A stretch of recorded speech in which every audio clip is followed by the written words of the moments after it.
Everyone, welcome back to my channel English Literature 101. The topic for today is a poem titled Aunt Jennifer's Tigers, written by Adrian Rich. This poem is prescribed in CBSE for class 12. Before starting with the poem, it is very important for us to know about the poetess. Adrian Cecil Rich was an American poet, essayist, and feminist. She was called one of the most widely read and influential poets of the second half of 20th century. She was born on May 16, 1929 in Maryland, US and died at the age of 82 on March 27, 2012.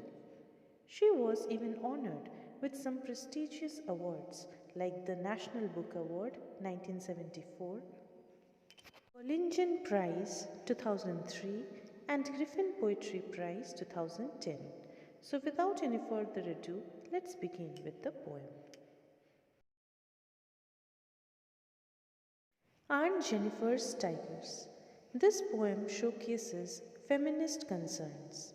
This poem showcases the inner desire of Aunt Jennifer to free herself from the clutches of an abusive marriage and patriarchal society, that is, the male-dominant world. Aunt Jennifer's tigers prance across a screen, bright topaz, denizens of a world of green. They do not fear the men beneath the tree, they pace in sleek chivalric certainty. In these 4 lines, the poet is talking about a lady whom she addresses as Aunt Jennifer. The aunt is embroidering a piece of cloth. So in first 4 lines, the poetess kind of describes the pattern she was embroidering over a piece of cloth. The pattern comprises of energetic, fearless tigers moving and jumping around the bright greenery of dense forest. They are bright yellow in color, like the color of topaz stone. The tigers appear bright yellow in the green backdrop of the forest. The tigers are courageous, elegant, and shiny, and are not affected by the presence of men. Here, men can be referred to the hunters sitting beneath the tree. Now, if we look into the poem and try to see its underlying meaning, then we can say that the poetess here shows a kind of contrast of behavior between the tiger and the ant. The tigers are courageous, fearless, whereas the ant is scared, afraid, and meek. The men in this context may be related to Aunt's husband, of whom she is afraid of. Aunt Jennifer's fingers, fluttering through her wool, find even the ivory needle hard to pull. The massive weight of Uncle's wedding band sits heavily upon Aunt Jennifer's hand. In these 4 lines, the poetess describes the fear of Aunt Jennifer towards her husband. While she is doing her embroidery, her fingers are trembling and shaking with the fear of her husband, as her husband doesn't approve her hobby of embroidery. She is so afraid that even it becomes difficult for her to pull her light-weighted needle up and down. Here we can also see that her fingers are shaking because they are so tired of working endlessly all her life, basically referring to her old age as well as the household works which she had done all throughout her life. Then she talks about her wedding band or the wedding ring, which was given by uncle to Aunt Jennifer on their wedding day. She says that it is a kind of burden for her to wear this ring. Now the question arises that why is the wedding ring a burden for her? It should perhaps have been the most beautiful gift, isn't it? So the answer to this is that she has been tortured by her husband to such an extent that she considers it as a burden. She faced so many difficulties in her married life because of her dominating husband that the ring is no longer beautiful for her, rather it is burdensome. When Aunt is dead, Her terrified hands will lie, still ringed with ordeals she was mastered by. The tigers in the panel that she made will go on prancing, proud and unafraid.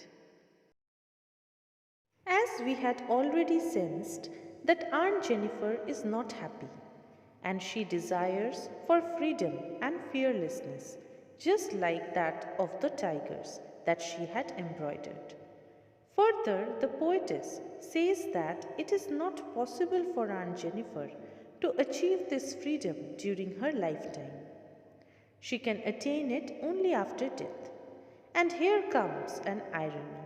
Even after her death, Aunt Jennifer won't be free, as she will be tied up with the shackles in the form of her husband's wedding ring.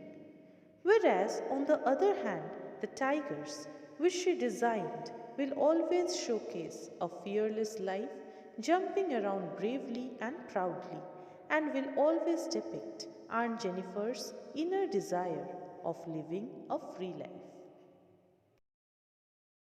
So, in a nutshell, we can say that this poem is all about the battle between women's individuality and self expression in a patriarchal society. It talks about the limitations placed on women by the society, and the piece of work comes as a sort of relief for her as it portrays Aunt's inner desire, which she is not able to fetch in reality.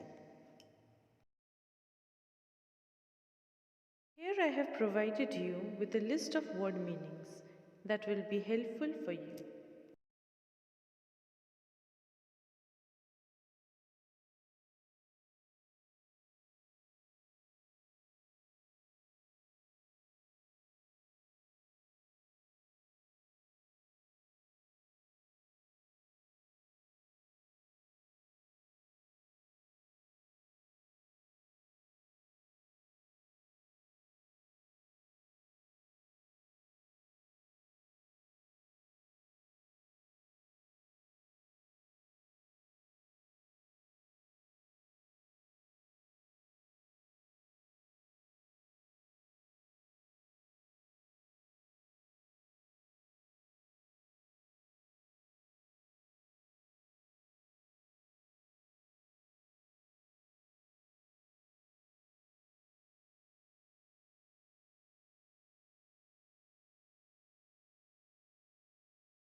So guys, that's all for today's video.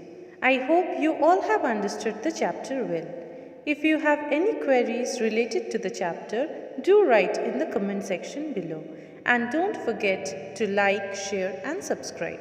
If you haven't subscribed to my channel yet, do subscribe it and hit the bell icon for further notification.